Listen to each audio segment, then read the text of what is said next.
On va commencer par les- Voilà.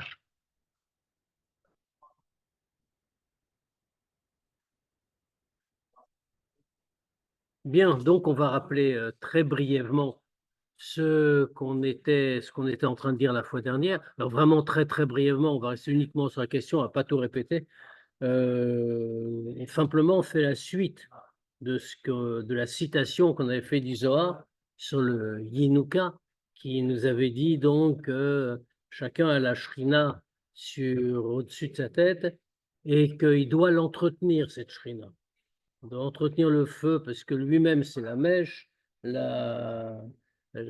Et donc, il y a cette flamme, il faut rajouter du combustible.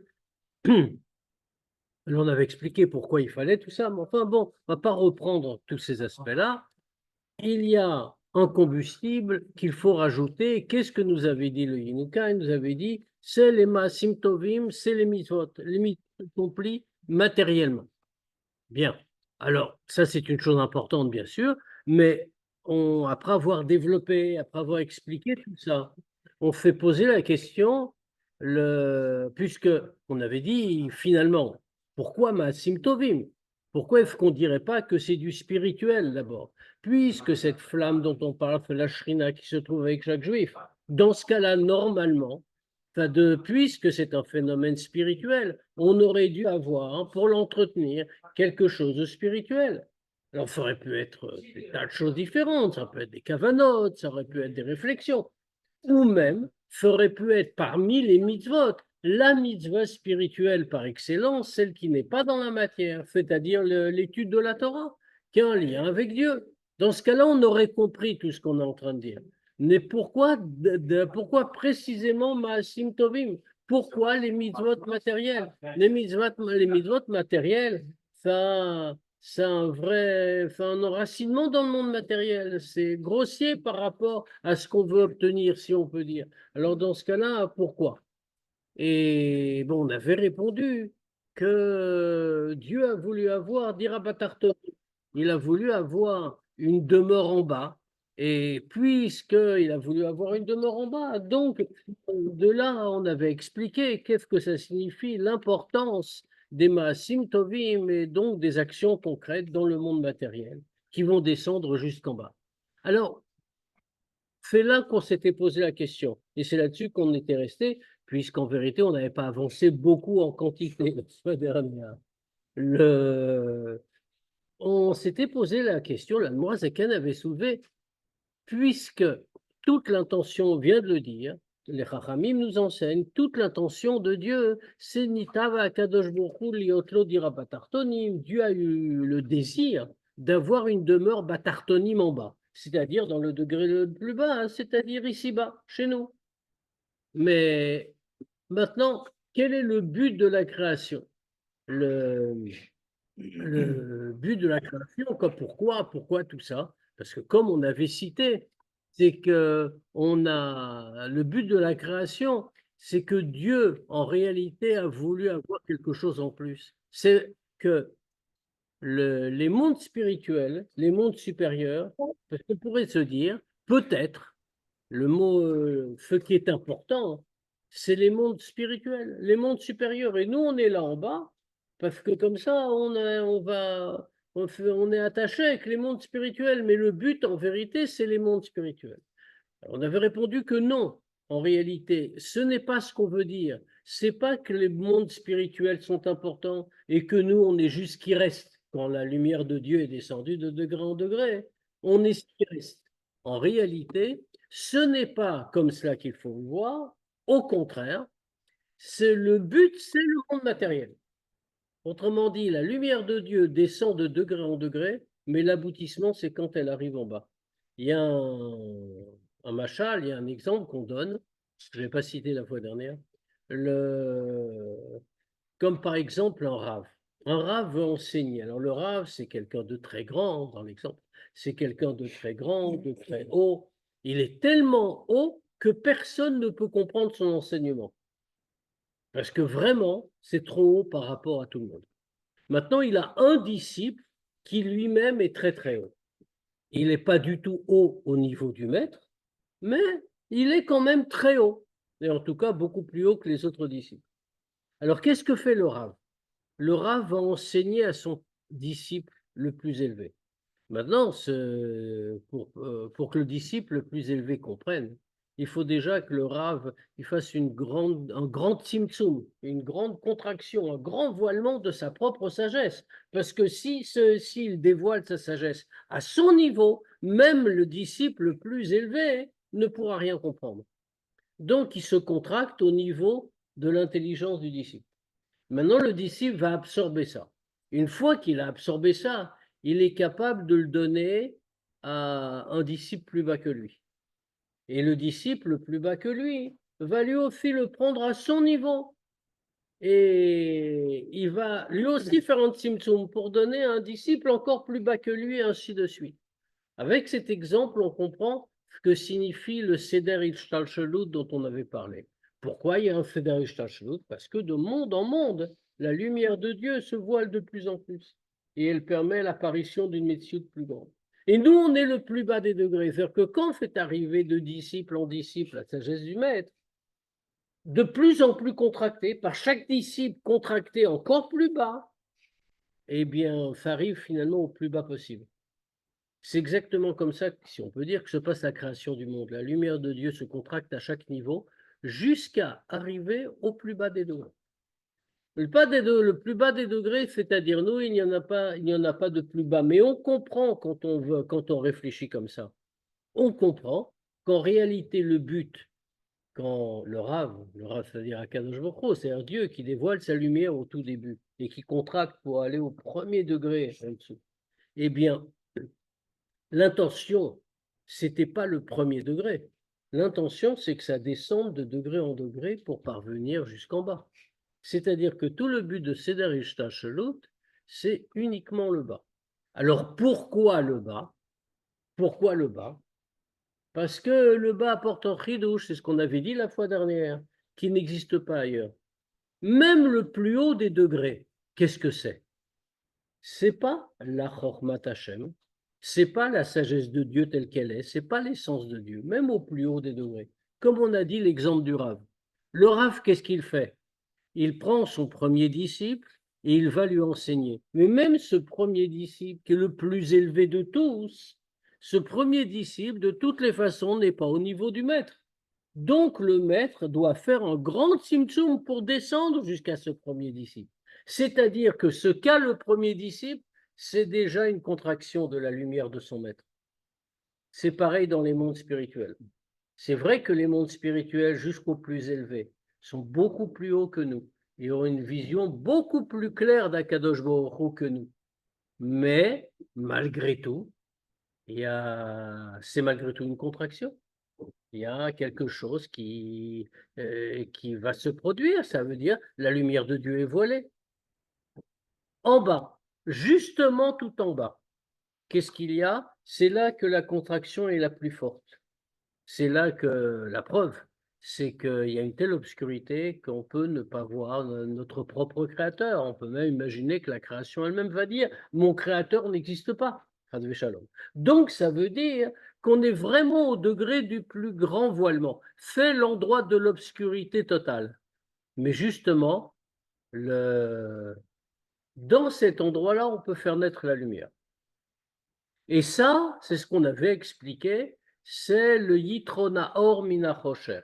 C'est la supériorité de la lumière qui naît de l'obscurité, qui naît donc avec une beaucoup plus grande force. Alors, je ne sais plus où on s'était arrêté très précisément. Au point, non? Au premier point? Non. Ouais. Metsiout. Velazé, non? Oui, Metsiout. Oui, c'est ça. Ah, très bien. Alors, il y a donc cette supériorité de la lumière qui vient de l'obscurité, ça c'est très différent, puisque dans le monde,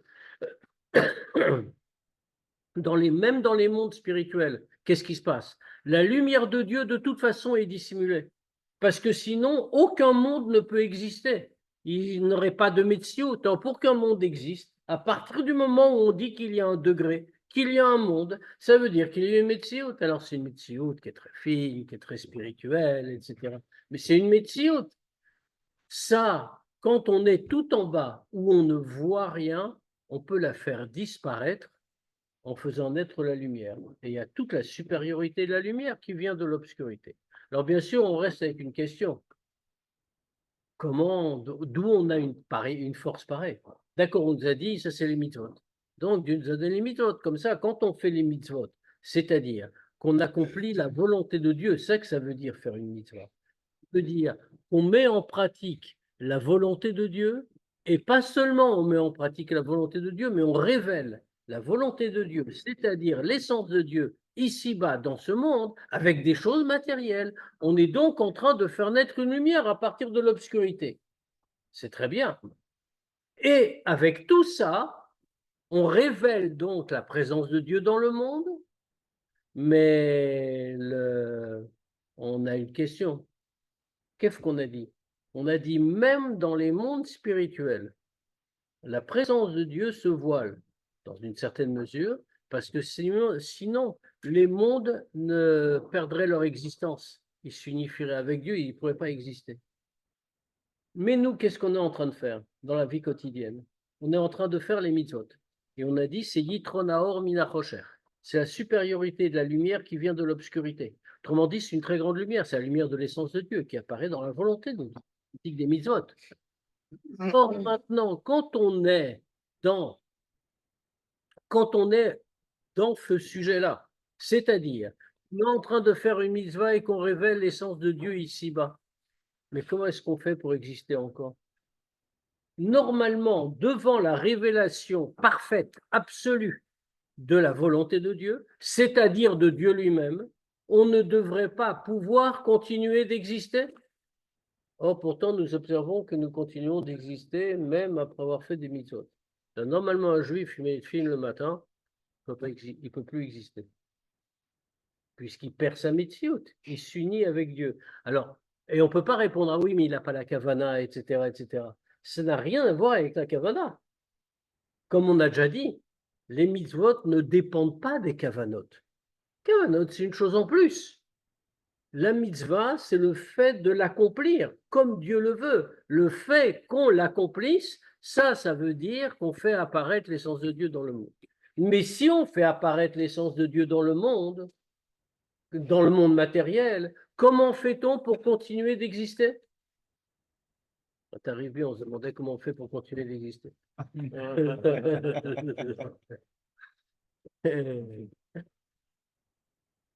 Alors justement, rassurons, il faut se rassurer un peu quand même. Le Tania va justement, le Mourazaken continue de cette idée, puisque c'est une vraie question. Toute la logique voudrait qu'à partir du moment où on fait les Maasim Tovim, on perd notre Metsiout.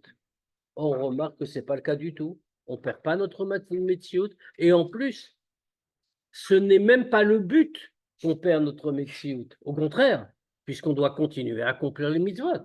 Donc on ne doit pas la perdre. Mais comment c'est possible? La logique voudrait qu'on ait déjà disparu. Vélazé, donc on reprend page même Vav, c'est-à-dire 91, juste après le point, le premier point, à la 6e ligne.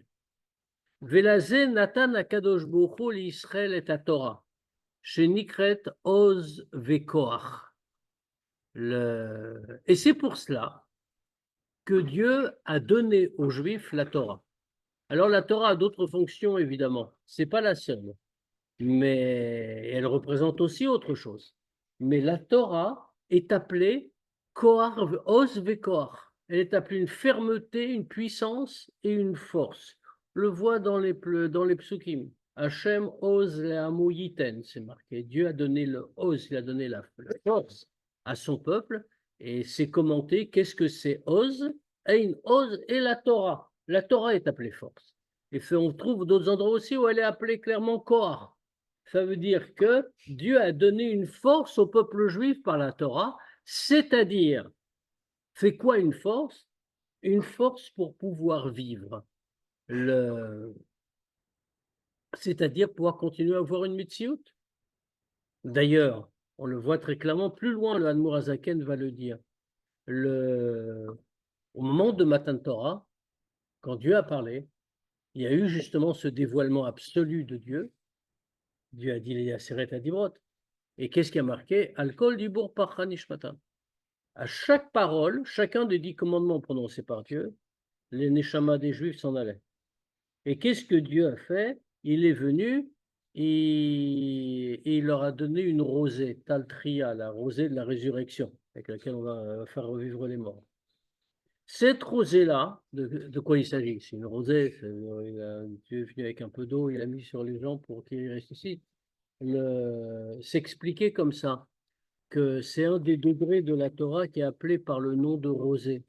Il y a 2 degrés dans la Torah. Il y a un degré de Tal, la rosée, et un degré de Matar, un degré de pluie. Le degré de Tal, c'est le premier degré. Il peut être utilisé à quelque chose. Ce degré de Oz, ça appartient au degré de Tal. Ça veut dire, c'est le degré qui donne la force de pouvoir, même devant une révélation comme celle de Matan Torah, de pouvoir garder sa mitzvot. Kma Marazal, qu'est-ce que ça veut dire qu'il a donné la force? Il n'y a que Dieu qui peut donner la force, parce qu'en vérité, il s'agit d'un grand paradoxe. C'est une chose et son contraire. On est en train de dire, Dieu s'est caché, il s'est voilé dans la création. Pourquoi? Parce que sinon, aucun univers ne peut exister, pas seulement matériellement, mais même les mondes spirituels. Donc, c'est obligé qu'il se voile. Et puis on rajoute, mais les Juifs, quand ils sont en train de faire les mitzvot matérielles, ils révèlent l'essence de Dieu dans ce monde. Il n'y a plus de voilement. Donc, ça c'est la puissance de la mitzvah. Puisqu'il n'y a plus de voilement, le monde ne peut pas exister. Et pourtant, on voit qu'il existe. Comment c'est possible qu'on existe? Parce que Dieu donne une force. Et Dieu, lui, n'oublions pas qu'il est tout-puissant. Puisqu'il est tout-puissant, il est, comme c'est écrit, Nimnea Nimnaot. Il est l'empêcheur des empêchements. Autrement dit, le réconciliateur des contraires. Cela veut dire qu'il peut en même temps se révéler, faire retirer toutes les limites, et en même temps faire que les hommes, avec leurs limites, vivent dans les limites en voyant les limites. C'est exactement ce qu'il fait. Donc, Maharazal, on voit un autre exemple de ce phénomène-là. Comme disent les Chachamim, Shakadosh Baruch Hu noten koar batzadikim lekabel sraram le'atid lavo. Les Chachamim ont donné un enseignement qui paraît très bizarre. Dit que Dieu donne la force aux tzadikim pour qu'ils puissent recevoir leur récompense, le'atid lavo, dans l'autre monde. En réalité, c'est très étonnant. Pourquoi il leur donne la force? Au contraire, dans l'image qu'on a de l'autre monde, on parle des tzadikim. Les tzadikim, dans l'autre monde, ils ont un grand bonheur, ils ont euh, tout ce qu'il est possible d'imaginer, toutes les bonnes choses, les bienfaits, certes spirituels, mais les plus grands bienfaits, tout ce à quoi ils ont aspiré toute leur vie. Pourquoi est-ce qu'on a besoin de leur donner une force pour les supporter? S'il y avait marqué, c'est marqué aussi, pareil, dans le même endroit, que Dieu donne la force aux Rechaïm pour qu'ils puissent recevoir toutes les punitions qu'ils doivent avoir. Ça se comprend. La punition des Rechaïm, d'après les Sfarim, la punition des Rechaïm dans l'autre monde, c'est une punition dure. Donc, pour qu'ils ne disparaissent pas, qu'ils gardent leur métiout et qu'ils reçoivent ce qui n'est pas une punition, ce qui est davantage une réparation, mais c'est spirituellement douloureux malgré tout. Et donc, pour qu'ils puissent tout recevoir et suivre le processus voulu, donc Dieu leur donne la force de tout supporter et de recevoir. Ça, c'est logique. Mais pourquoi Dieu il doit donner une force aux tzadikim pour qu'ils puissent recevoir leur récompense? Il n'y a pas besoin d'une force. Recevoir une récompense, c'est merveilleux, la récompense que Dieu promet aux tzadikim dans l'autre monde. Alors on le dit tout de suite parce que c'est la même idée. C'est pour ça que l'Admorazaken le rapporte ici. Shelo yidbatlu bemetziut, pour qu'ils ne disparaissent pas, qu'ils ne perdent pas leur existence. Parce que qu'est-ce que c'est toute la récompense dans l'autre monde? C'est quoi le bonheur? Pas qu'ils vont avoir des choses, même en spirituel. C'est que dans l'autre monde, il y a un dévoilement de Dieu qu'il n'y a pas dans ce monde. Donc, ils vont avoir une lumière de Dieu qu'ils n'auront jamais vue. Au monde du Gan Eden. Ouais. Or, dans un tel dévoilement de lumière de Dieu, c'est pas possible d'exister encore. On est totalement absorbé, totalement fondu dans la lumière de Dieu. C'est-à-dire que finalement, la récompense qu'on donne aux tzadikim, c'est-à-dire à tous les juifs, qu'on donne aux tzadikim dans l'autre monde, ça a pour conséquence que ces gens-là vont plus exister. Alors, c'est pas qu'ils vont mourir, ils sont pas punis, mais en tant que Metsiout qui reçoit une récompense, ils ne pourront pas. Et donc, c'est pour ça que les Chachamim viennent nous dire que Dieu leur donne une force pour qu'ils puissent recevoir leur récompense chez Lo Yitbatlu Bemetsiout Mamash, pour qu'ils ne disparaissent pas totalement Beor Havaye Anigle Leatid, dans la lumière de Dieu qui va se révéler Bli Shum Levush, sans aucun vêtement, sans aucune dissimulation. Et ça, c'est vrai pour le Gan Eden, bien sûr, et a fortiori, c'est vrai pour le temps de Mashiach, puisque comme il est écrit, qui dirtive, Velo yikanef od morecha. Comme c'est écrit que ton maître ne se cachera plus sous un vêtement, ne se cachera plus, ne se voilera plus. Alors, ça c'est le pshat, il se voilera plus, on veut dire que Dieu va apparaître, etc., etc. Pirouche, chez l'eau, mais plus profondément. Ça signifie le mot yekanef, se recouvrir, hein. C'est se recouvrir comme avec un manteau. Chez l'eau yitkase bekana fulvush, qu'il ne va plus se couvrir avec un vêtement. C'est-à-dire que normalement dans la création, pour que la création existe, alors Dieu se cache, il se recouvre dans le vêtement de la création. Comme Mashiach va venir, comme c'est vrai déjà dans l'autre monde. Alors à ce moment-là, il n'y a plus aucun vêtement. Mais il faut continuer d'exister. Et que tes yeux verront ton maître. Ça veut dire voir vraiment. Et comme c'est marqué, on verra ayin ba'ayin, face à face, comme on dit en français, d'œil en œil. Pourquoi est-ce qu'on précise ça? Parce qu'en réalité, voir Dieu, on peut toujours voir Dieu. On peut voir Dieu, par exemple, Bene Asechel, avec les yeux de l'esprit. Qui est pas pratique. On peut par exemple, c'est une manière de le voir. La grande différence, c'est que quand Mashiach va venir, quand Dieu va se révéler, on le verra au point comme une vision matérielle. Alors, on ne peut pas décrire aujourd'hui ce que ça veut dire voir Dieu, bien sûr. Mais ce sera comme une vision matérielle. Ça veut dire, quelle est la différence? C'est que quand on voit quelque chose, ça ne peut pas être remis en question. On est absolument certain de la réalité de la chose parce qu'on l'a vu. Si on n'a fait que cela, représenter, la penser, l'imaginer, même l'entendre, alors quelqu'un peut venir et dire t'as mal compris, t'as mal pensé, t'as mal imaginé, t'as mal entendu. En revanche, quand on voit directement, c'est quelque chose d'indiscutable. Ukti velo ye od lecha od hashemesh leor yomam gomer ki avaye lecha leor olam vegomer, puisque à ce moment-là, comme c'est marqué, le soleil ne sera plus pour toi la lumière des jours, mais c'est Dieu qui sera la lumière du monde. Ça signifie que le Dieu sera vraiment visible. Mais quand Dieu sera vraiment visible, ça signifie que là encore, et c'est pour ça que l'Admour Hazaken fait cette digression qui ne paraît pas totalement liée à notre sujet. Mais justement, c'est ce qu'il veut nous dire. C'est que le, c'est que c'est que Dieu est capable de réconcilier les deux contraires. C'est-à-dire, normalement, quand Dieu se révèle, rien ne peut exister à côté de lui. Tout est absorbé par sa présence.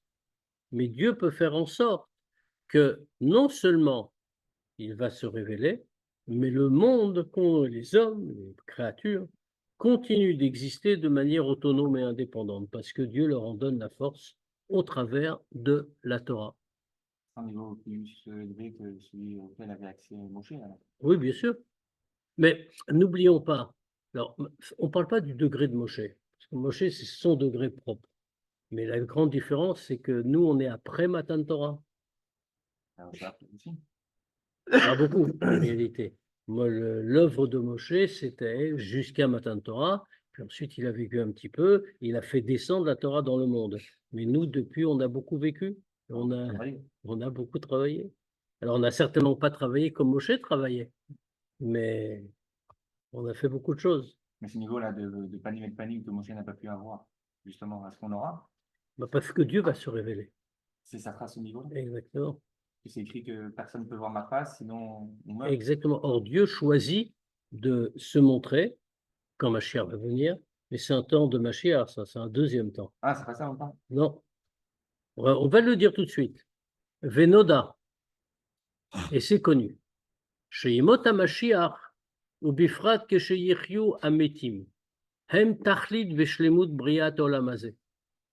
Et comme c'est connu que le temps de Mashiach, et en particulier quand les morts vont revivre, ça c'est le but et l'aboutissement de la création de ce monde. Chez les Kar, Mivrabet Mitrelatan, que c'est pour ça qu'il a été créé dès le départ. Alors on voit dans cette phrase d'abord qu'il y a plusieurs périodes, il y a deux périodes. Il y a ce qu'on appelle Yemot HaMashiach, et puis ensuite Yirkeshe Ametim. C'est deux périodes différentes. Yemot HaMashiach, c'est tout ce qui est annoncé. Ça veut dire le Beth Amikdash qui descend du ciel, le Mashiach qui est là, enfin, tous les Inyanim tels qu'on a l'habitude de les dire, tels qu'ils sont dans le Rambam. Ça, c'est Yemot HaMashiach. Maintenant, après cette période-là, qui était la première partie du processus, ça vient l'aboutissement. Et l'aboutissement, c'est Triyat HaMetim, la résurrection des morts. À ce moment-là, le monde passe à tout à fait un autre degré. Là, on est déjà dans le 7e millénaire. Aujourd'hui, on est que dans le 6e. Donc là, on rentre dans le 7e millénaire, et c'est tout à fait différent. Ça, c'est le degré de Shabbat.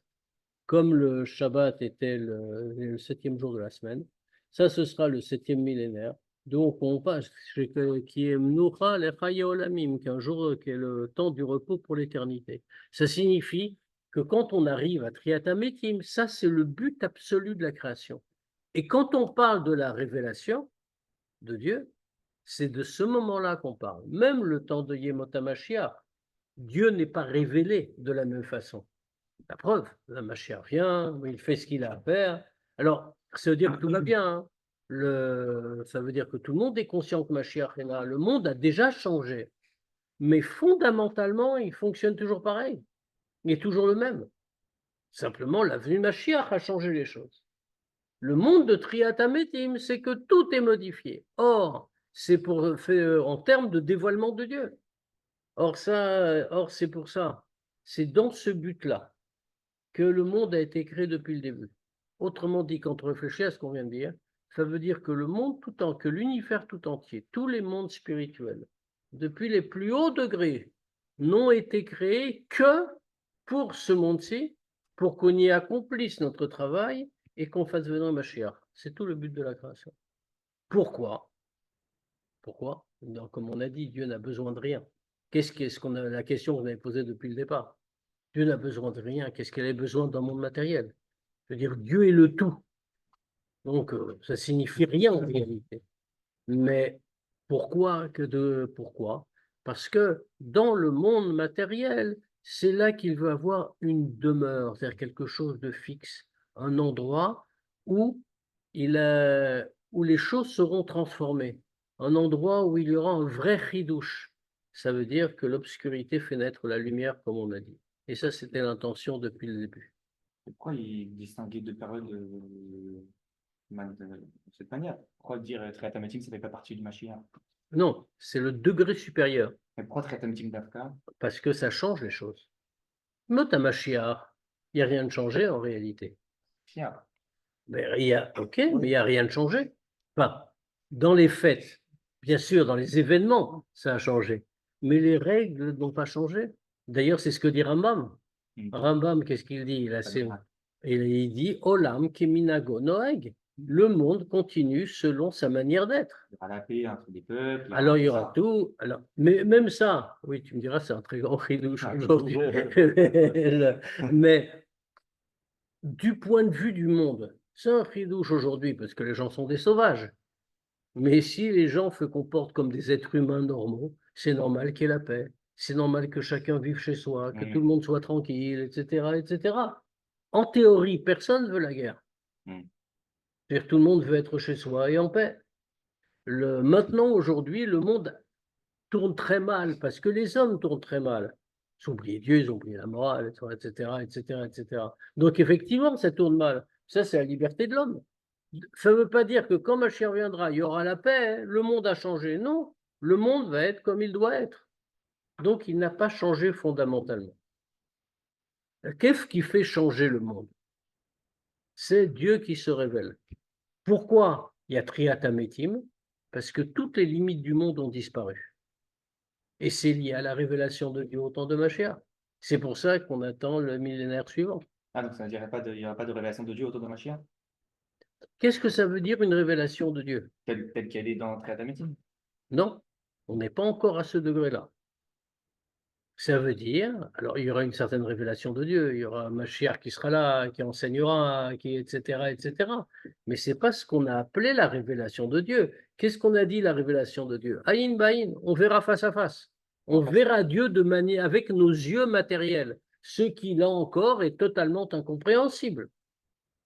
Donc il y aura nos ancêtres qui ont expérimenté, puisqu'à Matan Torah, ils ont vu Dieu. Mais tu remarques que dans la Torah, ils n'ont pas écrit voilà ce qu'on a vu, hein.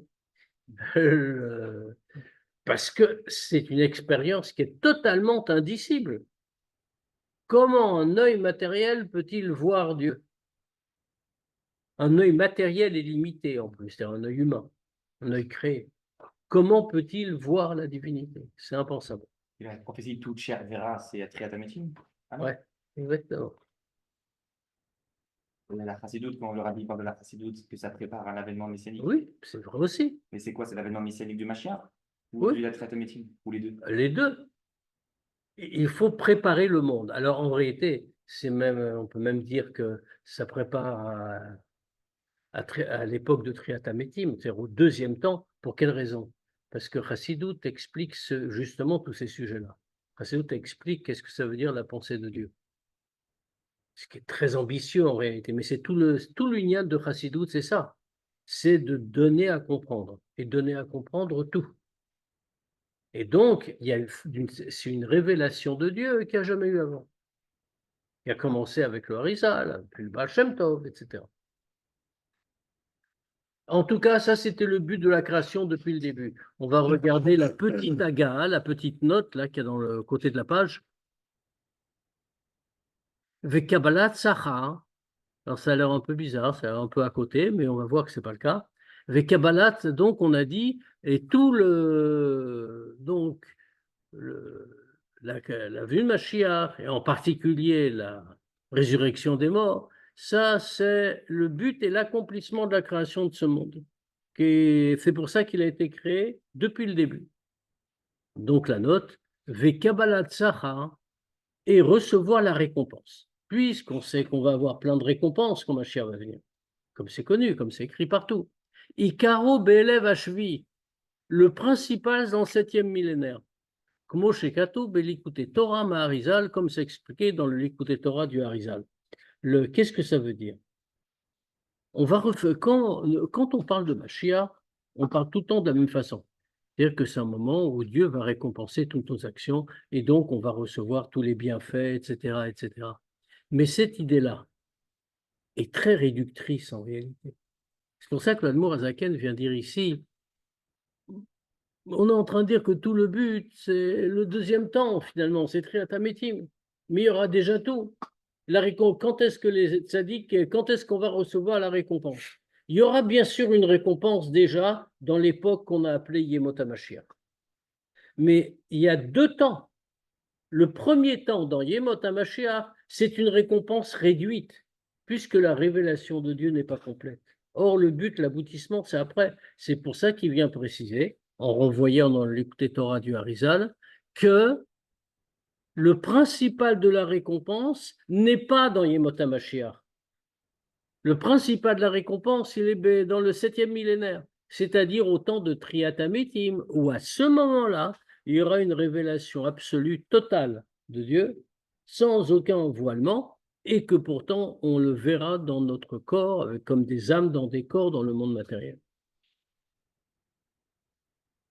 Vegam kvar haya leolamim me einze beshat matan Torah. Cette expérience-là et elle est déjà arrivée. C'était au moment de Matan Torah, comme on disait tout à l'heure, qui dirtive, comme il est écrit. Ata areta ladat, ki avaye hu Elokim einod nimilvado. Tu as, tu, on t'a montré, tu as vu, pour savoir que Dieu, avaye, il est Dieu, il est Elokim, einod milvado, il n'y a rien d'autre que lui. Alors, ce que l'Admour Avaken souligne ici, c'est l'emploi du mot areta.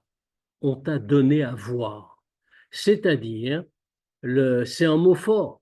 C'est pas qu'on te dit, on t'a expliqué ou tu as compris. Le passouk dit, on t'a donné à voir pour savoir. Autrement dit, on a vu qu'Avaye ou Elohim. Avaye, qui est le nom de Dieu, qui est plus haut que la nature, comme on sait, Aya Oveveye Kehad, ou Elohim.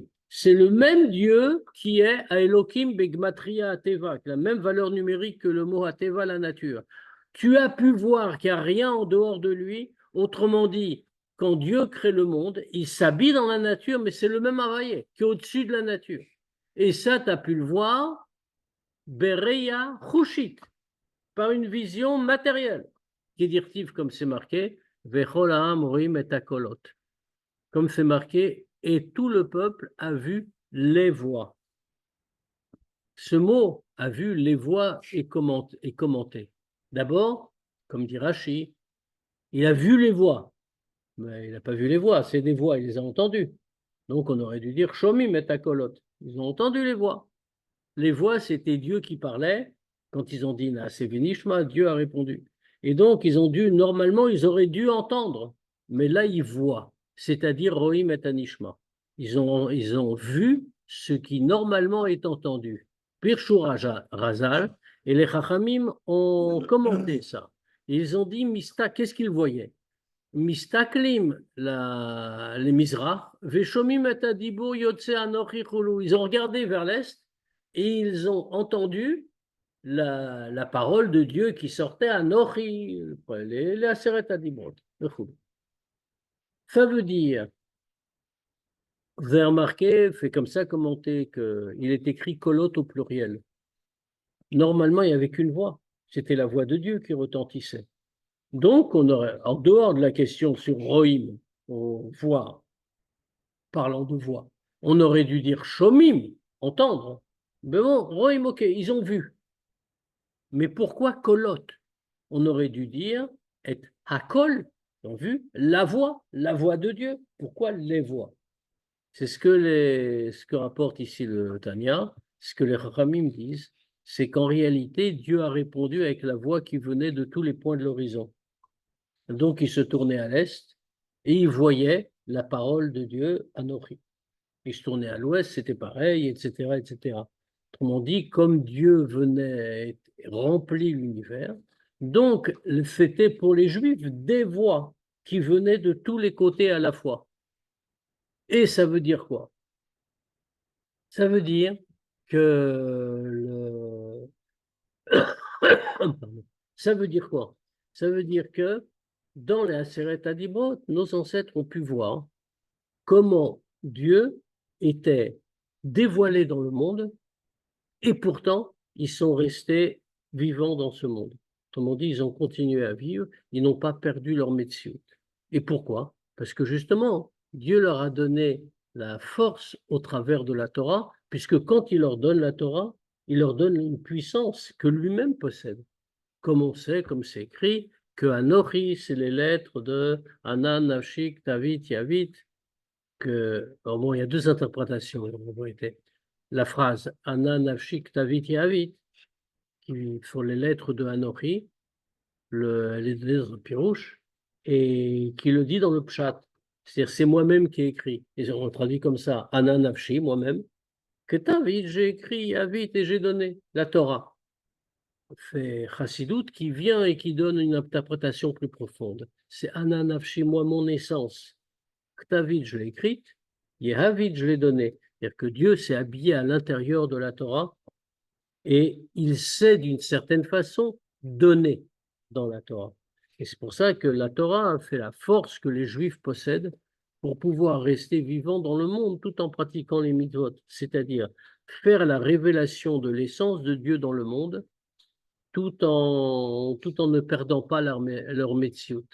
Et donc, c'est comme ça qu'ils ont entendu de tous les côtés, Vechen les arba ruchot, et comme ça de tous les côtés, ou le mala ou le mata, et aussi venant du haut et du bas, ou que des péchou betikunim, comme c'est marqué dans le Zohar, des litatar, des lo milel mineimon, qu'il n'y a aucun endroit qui n'a pas répondu avec eux, qui n'a pas donné, quand les Juifs ont dit Naase Venishma, dans tous les points du monde, c'est venu la réponse. Pourquoi? Pourquoi c'était comme ça? Pourquoi la voix est venue de partout? Mipne Gilo Retsono Yidbarer Beaseret Adibrot. Du fait du dévoilement de la volonté de Dieu dans les Aseret Adibrot, dans les 10 commandements. Les 10 commandements, c'est quoi? Hen Klalut Torah. Les 10 commandements, c'est l'ensemble de la Torah.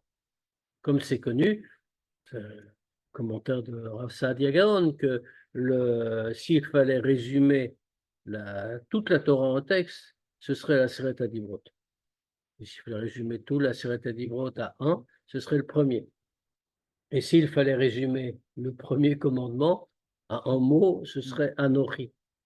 Ça veut dire quoi? Que la Seret Adibrot, en vérité, ça réunit toute la Torah. Et donc, quand Dieu donne la Seret Adibrot, ça c'est Klalut Torah, c'est l'ensemble de la Torah. Et qu'est-ce que c'est la Torah? Pnimit Retsono Yidbarer Vechochmato. C'est le profond de la volonté de Dieu et sa sagesse. C'est-à-dire que c'est d'une certaine manière l'essence de Dieu. Comme c'est marqué, que Hu Vechochmato Echad, que lui, Dieu et sa sagesse sont une seule et même chose.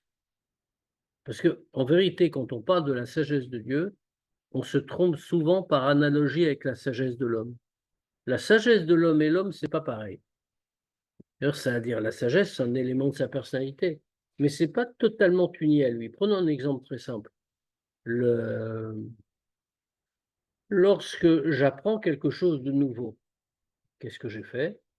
J'ai rajouté un élément à ma sagesse. Je suis devenu plus intelligent, plus sage. Mais ça veut dire que la sagesse, c'est pas moi. La preuve, c'est que c'est modifiable, je peux y rajouter. Pour Dieu, ce n'est pas le cas. C'est Rambam qui souligne. Lui et sa sagesse sont une seule entité. C'est pour ça que Rambam dit il est le savant, il est la science, il est l'objet de la connaissance. Ça veut dire que Dieu est un totalement. Autrement dit, quand Dieu révèle la Torah, quand il donne la Torah, il révèle ce qu'il est, il révèle son essence. Vein sham ester panim klal. Et donc là, il n'y a pas du tout de voilement, il n'y a aucune dissimulation. C'est Dieu lui-même qui se révèle. Mosh Katuv, comme c'est marqué, Ki beor panecha natata lanu Torah traim. Et comme c'est écrit, que dans la lumière de ta face, tu nous as donné la Torah de vie.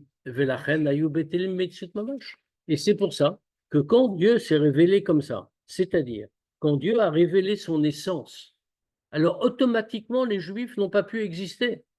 Ils ont perdu leur métier, ils se sont fondus dans l'essence de Dieu. Mamar Razal, comme les Chachamim nous expliquent, Shal kol dibur pachanishmatan, que à chacun des Aseret Adibrot, leur neshama est parti. Et là, chez Irzira Kadosh Bokhu Lahen, c'est seulement que Dieu leur a rendu le bétal chez Atid la Achiot Boet Amitim, avec la rosée par laquelle il va faire revivre les morts. Veu Tal Torah, chez Nikra Oz. Et ça, qu'est-ce que c'est cette rosée? C'est Tal Torah. Sa rosée de la Torah qui est appelée une puissance, comme on a dit tout à l'heure, une force. Et c'est ce que Dieu nous donne pour bien que nous fassions les mitzvot matériels, c'est-à-dire bien que nous révélions l'essence de Dieu tous les jours, nous puissions continuer d'exister matériellement en tant qu'entité autonome sans perdre notre médecine. Maharazal, comme les Rachamim disent, que celui qui se consacre à la Torah, c'est-à-dire celui qui étudie la Torah, alors la rosée de la Torah le fait vivre. Qui dit ça? Les Chachamim. Les Chachamim. Non, Non, c'est une Gemara. C'est une Gemara. Ça veut dire pourquoi? Hein? Parce que la Torah. Je suis en train de tomber malade une fois de plus, mais ça, c'est pas très grave, parce que t'as le Torah Mechaïm. Parce que la Torah, en réalité, c'est toute la puissance de l'essence de Dieu. Et c'est la seule façon d'avoir l'essence de Dieu qui se révèle, la Chokhmah de Dieu, l'essence de Dieu qui se révèle directement à nous. Les mitzvot le révèlent dans le monde. Nous prenons les choses matérielles et nous le faisons résider Dieu dans le monde. La Torah nous donne la force de tenir malgré ça parce que ça réconcilie tous les contraires, puisque c'est l'essence de Dieu. On va s'arrêter là pour ce soir. Et donc, je vous donne rendez-vous, parce qu'en plus, là, ça peut s'arrêter. Après, c'est un peu plus compliqué. Je vous donne rendez-vous donc le lundi, puisqu'il n'y aura pas de shiurim pendant la période de Sukkot. Je vous donne rendez-vous le lundi qui suit Simchat Torah, c'est-à-dire 3 jours après Simchat Torah, en fait. Oui, c'est quelque chose comme ça. Enfin, je ne sais pas exactement, mais enfin, le premier lundi, après Simchat Torah, ça tombe vendredi. Donc, après, il y a Shabbat Breshit, dimanche. Ben, comme ça, on reprend bien l'année et on reprendra donc à cet endroit-là. On rappellera bien sûr ce qu'on a dit. Voilà, et on peut tout de suite poser des questions si on le souhaite. On a quelques minutes. S'il y a des questions, bien sûr.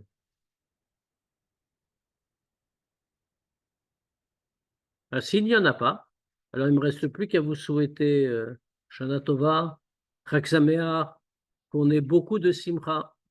Et si on peut rajouter quelque chose, il ne faut pas oublier que cette année, Shmini Atzeret, c'est aussi l'anniversaire de ce qui s'est passé l'année dernière, qui n'était pas le 7 octobre, comme chacun sait, ça c'était pour les Goïm, mais c'était Shmini Atzeret. Donc, la commémoration, si on peut dire, chez nous, on ne fait pas trop de commémoration, mais c'est Shmini Atzeret. Et la plus grande chose, c'est de redoubler la joie de faire des akafot encore plus grandes. Comme ça, on chassera toute la touma du monde. Redoubler la joie. Redoubler la joie. La joie. C'est par la joie qu'on fait fuir toutes les mauvaises choses. Amen, amen. Chag Sameach à tous et une très bonne année, que des bonnes nouvelles. Amen, amen. Ouais. Il peut y avoir un